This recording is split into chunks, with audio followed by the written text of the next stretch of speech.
Imagine this. It's the height of the Cold War. The United States is locked in a tense nuclear arms race with the Soviet Union. The stakes? The fate of the world. But what if I told you that during this era, America's biggest nuclear threat wasn't the USSR, but itself? That's right. Not once, but twice. The US accidentally dropped nuclear bombs on its own soil. And the craziest part? Both times, the bombs almost detonated.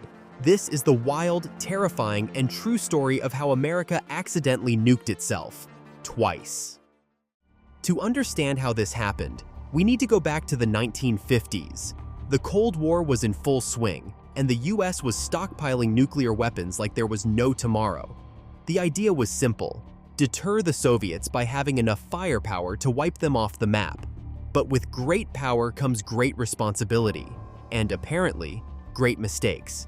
The US Air Force was constantly flying training missions with nuclear bombs on board, ready to strike at a moment's notice.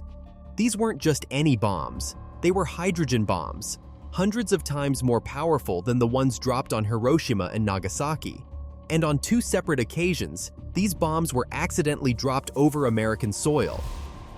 The Mars Bluff Incident, 1958. Our first story takes us to the small town of Mars Bluff, South Carolina. It's March 11, 1958, and life is pretty normal for the Gregg family. That is, until a 10,000-pound Mark VI nuclear bomb crashes through their roof. Here's what happened. A B-47 bomber was on a routine training mission when the crew accidentally released the bomb. Normally, these bombs were secured with locking pins to prevent accidental drops. But in a moment of human error, one crew member mistakenly pulled the emergency release lever. The bomb plummeted from the plane and hurtled toward the unsuspecting town below. Now here's the good news: the bomb wasn't fully armed, so it didn't create a nuclear explosion. But here's the bad news: it did have conventional explosives inside. And when it hit the ground, boom! The explosion left a massive crater about 70 feet wide and 35 feet deep, obliterated the Gregg family's home, and injured several people. The shockwave shattered windows and damaged buildings over a wide area. But it could have been so much worse. If the bomb had been fully armed, Mars Bluff and possibly a large chunk of South Carolina would have been wiped off the map. The Goldsboro Incident, 1961. Fast forward to January 24, 1961. A B-52 bomber is flying over Goldsboro, North Carolina, carrying two Mark 39 hydrogen bombs. Each of these bombs is 250 times more powerful than the one dropped on Hiroshima. But mid-flight, disaster strikes. The plane experiences a fuel leak, loses control, and begins to break apart in mid-air. As the aircraft disintegrates, the nuclear bombs break free and plummet toward the ground. Now, here's where things get terrifying.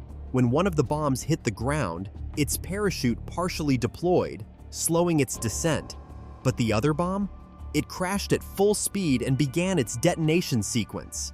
That's right, it was moments away from unleashing a nuclear explosion on American soil. The bomb had 6 safety mechanisms designed to prevent accidental detonation. 5 of them failed. The only thing that stopped the bomb from detonating was a single low-voltage switch, a tiny component that, by sheer luck, held firm. Had that switch failed, the explosion would have been catastrophic. It could have killed tens of thousands of people, irradiated a massive area, and rendered large portions of North Carolina uninhabitable for centuries. The fallout could have drifted as far as Washington, D.C. or New York City, causing a national disaster. In fact, one government official later said that the U.S. came within a hair's breadth of a major nuclear catastrophe. How did this happen? So, how did these accidents happen? In both cases, human error and mechanical failures were to blame. The military was pushing its limits, flying planes loaded with nuclear bombs 24/7 as part of a strategy known as Operation Chrome Dome. These flights were meant to ensure the US could retaliate instantly if the Soviets launched an attack. But constant airborne patrols with live nuclear weapons made accidents almost inevitable. In the aftermath of these incidents, the US military took a hard look at its nuclear safety procedures. New safeguards were put in place, requiring more rigorous arming mechanisms, enhanced security measures, and tighter control over nuclear weapons. They even phased out continuous airborne nuclear patrols in the late 1960s to reduce the risk of another accident. The chilling what if. Now, let's take a moment to think about the what if. What if those bombs had detonated? The loss of life, the environmental damage, the political fallout. It's almost too horrifying to imagine. Would the US have been forced to admit its mistake to the world? Would nuclear tensions have escalated further? Could it have triggered an all-out nuclear conflict? These accidents remind us of just how dangerous nuclear weapons are and how close we've come to disaster. They weren't just close calls, they were warnings. The final thought.